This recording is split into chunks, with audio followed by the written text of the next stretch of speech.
Врз основа на оваа правна анализа беше изготвен така наречен каталог на ризици од корупција. Јас ќе почекам уште малце со првиот слајд и ќе кажам кога ќе треба да се стави. Вториот клучен аспект беше полуструктурирани интервјуа како дополнување на правната анализа со секојдневната судска практика, односно да се истражи како различните ризици се манифестираат во практиката, и овие полуструктурирани интервјуа беа спроведени со 12 представници, 6 суди, 4 обвинители и 2 адвокати, а при тоа 8 беа мажи и 4 жени. Овие интервјуа беа искористени да се осмисли самиот анкетен прашалник што беше доставен до судиите и до обвинителите.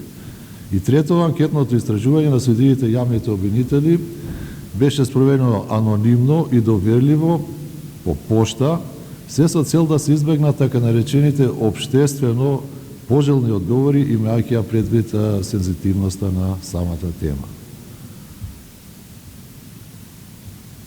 Институтот за демократија, Асоцијата Цивилис беше вклучен во анкетата и анализата на прашалниците и може да се каже дека е одговорен за точноста на податоците од истражувањето. И уште една работа, кај судиите беа направени и 2 споредбени анализи, односно споредба на одговорите на дел од прашањата што беа вклучени во првата, би рекол, правна анализа спроведена од мисијата НОПСЕ во Скопје во 2009 година, со проценката што беше изготвена во 2022 година. Ова е првиот слайд. Значи, самиот опфат на анализата беше поделен на 5 целини, би рекол. Првото е рангирање на ризиците од корупцијата во правосудството. Од судиите беше побарано до оцена 36 потенцијални ризици, од кои што 16 надворешни и 16 внатрешни ризици, а од јавното обвинителство 35 потенцијални ризици, од кои 16 надворешни и 19 внатрешни. Цилно за првите беа 18 надворешни и 18 внатрешни. Што имаат влијание врз постапувањето и непристрасноста на судиите и јавните обвинители врз основа на критериуми, искуство, односно присуство на самата појава и ефектот што таа ја предизвикува во нивното работење.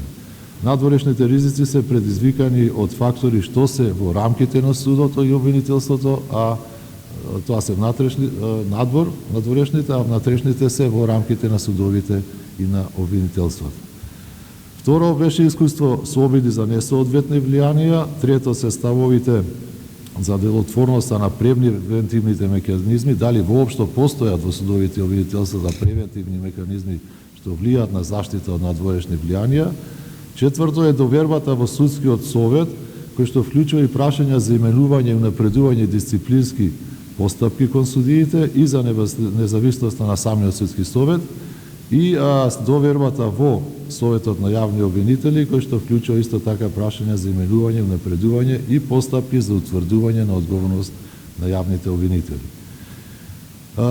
И конечно ставови за совкупните услови за работа, односно и безбедноста, како се чувствуваат судиите, обвинителите, дали се доволно безбедни во работната средина и во приватниот живот.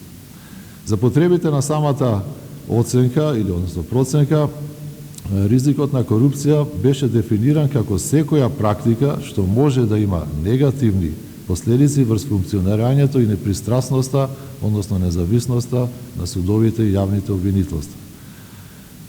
Проценката се стреми да придонесе и за креирање на политики за делотворен институционален одговор на идентификуваните ризици од корупција во правосудството. Меѓутоа, јас би напоменал уште нешто, дека ризиците на корупција, согласно практиките, не мора секогаш да се врзуваат директно за подкуп, за трговија со влијание или за судени интереси, туку може да произлезат и од нецелосна примена понекогаш на законите, например, недоволна примена на институтот на спогодување за видот и висината на кривичната санкција од страна на јавното обвинителство. Понатаму може да произлезат и од злоупотреба на процесните права на странките, особено од страна на адвокатите, ќе видите тоа понатаму. Понатаму интеракција на правосудните институции со извршната и законодавната власт. Сепак, сите овие фактори може да влијат врз непристрасното одлучување на судиите и на јавните обвинители.